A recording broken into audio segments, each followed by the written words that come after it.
Bienvenue dans Inside Extra Time qui reçoit pour vous le ministre du Budget, Mohamed Lamine Doumbouya. Monsieur le ministre, nous partons avec Amadou Damaro Junior Camara qui vous pose cette question. Que répondez-vous aux dernières sorties de l'opposition en conférence de presse sur les budgets de certaines institutions de la République, notamment la présidence de la République ou encore l'Assemblée nationale? Les chiffres qu'ils ont avancés sont-ils exacts?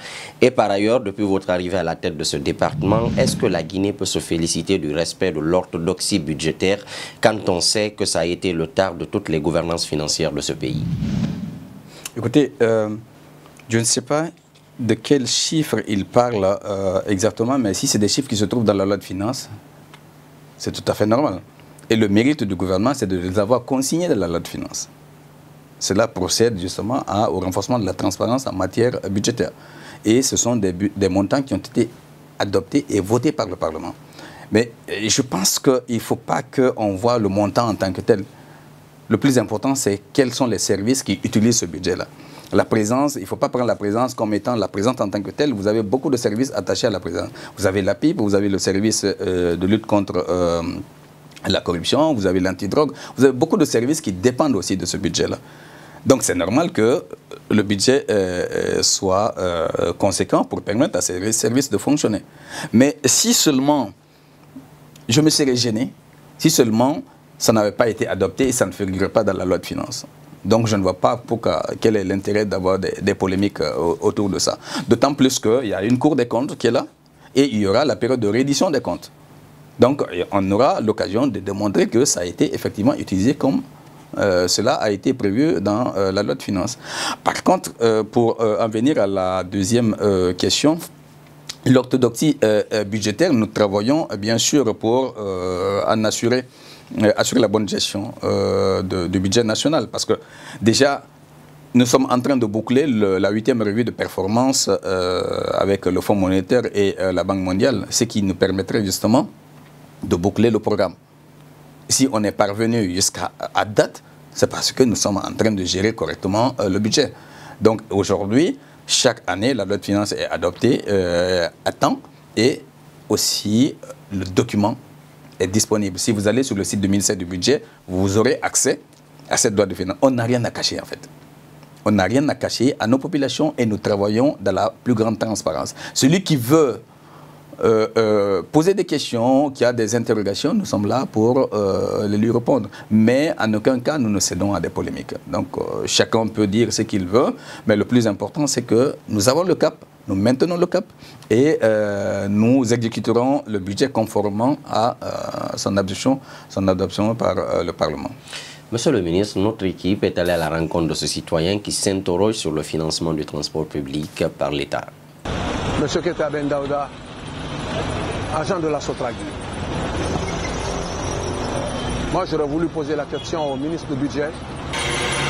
La manière par laquelle évolue le don de la subvention de l'État face aux sociétés privées qui les concernent. Et actuellement, je ne sais pas pourquoi, qu'est-ce que l'État attend pour investir dans le cadre, pour s'investir dans le cadre du transport guinéen, parce que je vois que les Guinéens sont en train de souffrir énormément du côté du transport. Et qu'est-ce qu'ils attendent pour financer le transport public actuellement? Parce que je vois une grande souffrance, n'est-ce pas, de la population par rapport à son déplacement. Et moi, j'aurais voulu savoir cela.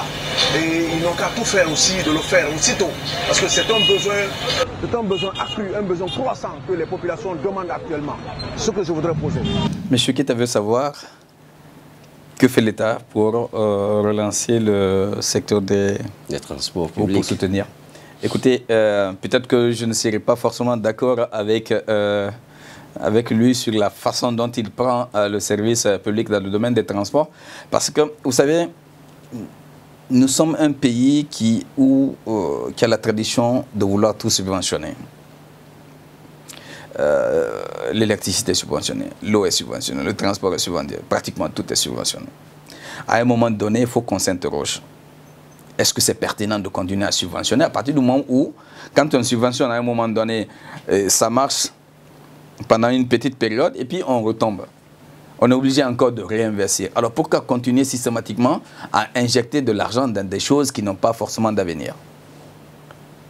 ou qu'on peut partager avec le secteur privé. Ce que nous sommes en train de faire actuellement, le président a instruit que l'on ait un contrat de gestion avec EDG. Aujourd'hui, EDG est en train de changer sa façon de faire. Et certainement, les réformes à venir doivent nous permettre justement d'améliorer la gouvernance de EDG. Nous devrions aussi se pencher sur cette problématique. Les services publics que l'État assume et pour lesquels il n'est pas performant, mon avis est qu'on voit dans quelle mesure on peut concéder la gestion de ces services à des privés qui sont mieux placés. Parce que nous savons comment le bien public est perçu chez nous. Et les gens ont tendance à en abuser. Mais si on concède la gestion, l'État continuera d'en être actionnaire, mais au moins la gestion sera privatisée. Cela permettrait à chacun de prendre ses responsabilités pour que le service marche. Depuis toujours, on a eu des services. Sotragui, il y a eu des bus qui ont été changés, et il y a eu la gouvernance, la direction qui a été changée, mais ça n'a pas donné. Et nos populations souffrent. On ne peut pas continuellement admettre cette situation. Je regrette beaucoup de voir les populations souffrir. Le gouvernement, croyez-moi, tout entier le regrette. Mais à la question de savoir comment est-ce qu'on peut mieux améliorer ces conditions, je pense que c'est là où il y a une divergence en termes de méthode. Et j'espère que le ministre des Transports trouvera la bonne solution dans ce sens pour qu'on puisse avoir vraiment des sociétés de transport qui fonctionnent correctement, qui ne soient pas forcément des sociétés publiques, puisque le privé peut assurer. Partout où le privé peut assurer une tâche donnée, c'est tout à fait normal qu'on cède au privé. Dans certains pays, ça se fait comme ça. Nous aussi, nous devons pouvoir le faire. Le plus important, c'est la qualité du service et l'accessibilité de ces services. Mais il ne faut pas forcément dire qu'il faut que l'État supporte tout. À un moment donné, l'État ne peut pas tout supporter. L'État doit pouvoir hiérarchiser ses besoins, permettre aux enfants d'accéder à l'école, permettre aux enfants d'accéder à la santé, permettre aux femmes d'accéder aux services de soins appropriés. Donc, on hiérarchise les besoins, les priorités, et on voit ce que l'État peut assurer et ce que l'État ne peut pas assurer. On trouve des partenariats publics-privés pour pouvoir les assurer. Donc, pour répondre à M. Keita, l'État prendra ses responsabilités le moment venu, mais une réflexion s'impose entre la Sotragui, les autorités, la société civile, le secteur privé, pour qu'ensemble, on puisse trouver une solution définitive à cette situation qui ne fait que trop durer. Monsieur le ministre, il y a Makaveliché qui vous pose cette autre question sur la page Facebook du gouvernement guinéen. À quand l'ouverture d'un guichet unique pour sécuriser les recettes qui proviennent des différentes taxes et de la douane? Sans guichet unique, la répartition des recettes continuera toujours. Alors, je ne comprends pas bien de quel guichet unique il parle. Est-ce qu'il parle du guichet unique au niveau du port? Est-ce qu'il parle du guichet unique au niveau des impôts? Mais si c'est au niveau du port, les réflexions sont en cours. Dans ce sens, nous avons reçu des instructions fermes du président de la République d'aller vers une plateforme portuaire unique où tout contribuable ou tout usager qui veut accéder aux services portuaires peut adresser sa demande. Cette plateforme regroupera à la fois les douaniers, les agents du ministère du Commerce, les agents du port, etc.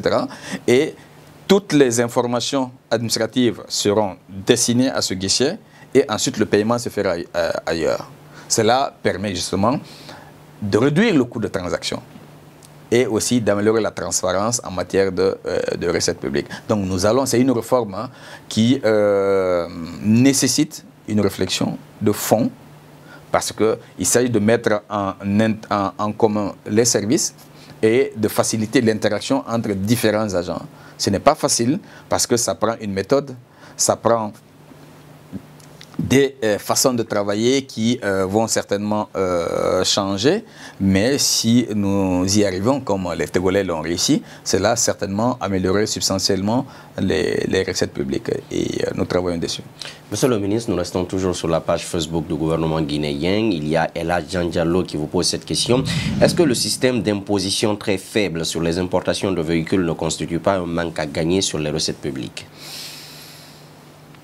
C'est difficile à dire. D'autres disent que trop d'impôts, ça tue l'impôt. D'autres disent que on a tendance à appuyer trop sur le champignon, du coup ça entraîne des perditions. D'autres disent que c'est insuffisant. Oui. Mais ce que je veux dire, la politique fiscale que nous voulons mettre en place, c'est une politique fiscale qui garantit la neutralité économique. C'est-à-dire qu'il ne faut pas que ce soit une politique fiscale qui écrase les opérateurs économiques.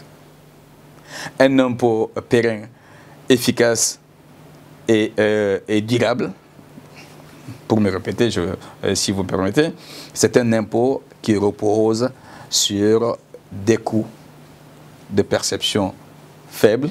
C'est un impôt qui ne pèse pas sur les opérateurs économiques. Parce que si nous voulons que l'impôt continue à être perçu, il faut générer de la croissance. C'est cette croissance qui va permettre de créer des emplois, de générer davantage de revenus et peut-être aussi de s'auto-entretenir. Vous voyez? Donc, nous réfléchissons sur la bonne formule, la bonne politique qui puisse satisfaire à toutes ces exigences à la fois. Et d'ailleurs, c'est pourquoi nous organisons le forum. C'est un espace de réflexion qui doit nous permettre de voir qu'est-ce qui est fait ailleurs, qu'est-ce qui est fait chez nous, comment est-ce qu'on peut combiner tout ceci pour qu'on puisse avoir une meilleure visibilité en termes de politique fiscale, parce que ce n'est pas acquis. Monsieur le ministre, notre équipe est également allée à la rencontre de ce citoyen qui vous pose cette question. Je suis Aboubakar Passoria Kamara, le directeur de publication du journal Le Vigilant. Et j'écris pour le site d'information lejourguinée.com. Moi, je veux savoir pourquoi on a réduit la subvention de la presse de 3 milliards à 2 milliards cette année. Monsieur Aboubakar Passoria Kamara veut savoir pourquoi est-ce qu'on a réduit le budget de la subvention de la presse cette année. Écoutez, j'ai l'habitude de dire que lorsque le gâteau est petit et que les demandes, les besoins sont énormes, l'arbitrage devient très très difficile. Je pense que c'est ce qui a dû arriver dans les arbitrages, de réduire un peu partout pour que chacun puisse avoir un peu. Je pense que ça en partie, ça répond à une des questions qui avait été précédemment posée où on dit que pourquoi le budget de tel est élevé. Donc, le fait de vouloir satisfaire à tout le monde et qu'il y ait une nécessité entraîne par ailleurs justement l'aménagement des budgets ou en tout cas la réduction des budgets de certaines entités. Je pense que pour le cas de la presse, c'est ce qui est arrivé. Mais j'avais reçu à l'époque, je pense que les représentants du bureau de la presse, M. Kamara, je pense, Tam. Et on s'était dit que j'avais promis à la presse à l'époque qu'on allait voir dans quelle mesure on peut apporter des ajustements nécessaires si les conditions le permettaient. Donc je m'inscris toujours dans cette promesse et j'espère que la presse aura sa subvention si l'économie continue justement à générer des croissances. Monsieur le ministre, pour finir, nous partons avec Michel Koligui-Lavogui qui vous pose cette autre question sur la page Facebook du gouvernement guinéen. Combien rapporte à la Guinée la vente des vignettes? Si c'est moins de 50 milliards de francs, est-ce qu'il ne serait pas mieux de supprimer cette taxe que je trouve injuste parce que nombreux sont ceux qui ne la payent pas? Est-ce possible de la remplacer par une autre taxe, comme sur le bâtiment par exemple, si le gouvernement pouvait percevoir 1000 francs sur chaque 10 000 francs pardon, sur chaque maison dans les grandes villes, on pourrait obtenir plus? Écoutez, je comprends bien la position de Michel. Quand je parlais tout à l'heure de la nécessité de réorganiser nos services, c'est justement de segmenter les types d'impôts. Cela, c'est pour justement répondre à cette question, pour savoir quel est le type d'impôt qui rapporte quoi. C'est une chose. Mais là où je ne suis pas d'accord avec lui, c'est de parler de suppression. On ne supprime pas des taxes comme ça parce qu'on a constaté que ça ne fonctionne pas. Non. Les recettes et les dépenses sont adoptées et votées par le Parlement. Il faut que, je pense que vous avez parlé de la déontologie, justement, c'est là où ça intervient. L'État ne décide pas de lui-même de créer une nouvelle taxe et de l'appliquer sans l'approbation préalable du Parlement. Donc tout ce qui a été adopté par le Parlement, c'est ce qui est appliqué. Au cas où on sortait de ce cadrage-là, nous sommes tenus de retourner au Parlement pour faire ce qu'on appelle le collectif budgétaire, ou en termes très simples, une loi de finances rectificative. C'est comme ce que nous sommes en train de faire, préparer présentement. Donc, mais cela passe par des études préalables. Nous devons, lorsqu'on veut enlever une vignette pour remplacer par une autre taxe, nous devons réfléchir pourquoi on enlève.